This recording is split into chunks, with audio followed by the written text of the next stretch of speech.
A day in my life is magluluto ako ng adobong manok. Yun na nga guys, hindi ko pala sa inyo napakita yung paghiwa ko ng manok at paghiwa ng bawang at sibuyas. Kasi namamadali yung person baka may lakad. Saan kaya patungo to? At yun na nga guys, ang gamit ko pala ay sumo. Kasi ang shilling namin kasi is nasira na, hindi na siya pwede magamit kasi kinalawang na siya. So yun na nga guys, nabubulol na ako dito. Huy! At nakalimutan ko na pala na nilagay ko na pala yung kawali at yung mantika. So susunod na natin yung bawang. Kunting apoy lang pala yan, baka masunog ang ating bawang. I-mix lang natin siya para hindi siya dumikit sa kawali. At yun na nga guys, susunod na natin yung sibuyas natin. Medyo nag-color brown na po yung ating bawang. Nakalimutan ko din sabihin na binabad ko na po siya sa tuyo at suka. At tinimplahan ko na din siya para ilalagay ko na lang po yung manok. So yun, ilagay ko na nga yung manok at saka pagkatapos niyan ay mix na po natin.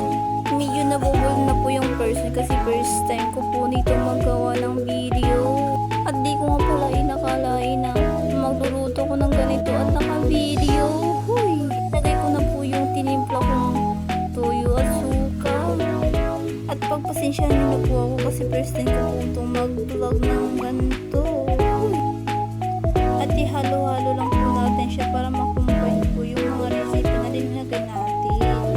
At i-mix-mix lang po natin siya para ma-well-combine po. At yun na nga guys, pagkatapos mo po pala i-mix ay lagyan po natin siya ng takip. Tapos po ay papakuluan at lalagyan pa po natin siya ng mga recipe na kulang pa. At yun na nga guys, ay bubuksan na po natin siya. At ilalagay na po natin. Dito nga po pala ay maglalagay po ako dito ng asukal. Kaunti lang po pala yung dinagay ko ng sugar para hindi po siya masyado matamis. At i-mix lang po natin siya para po malusaw na yung sugar niya. Kasi meron pa po tayong ilalagay na iba pang recipe. At nalagay na din ako ng magic syrup para mabalas yung tamis.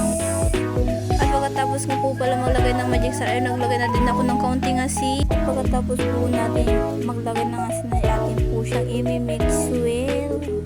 At tatakpan na natin at hihintay na po natin siyang maluto para kakain na lang po tayo. At habang naghihintay ay sasayaw muna tayo ng Pinoy ako. Pinoy.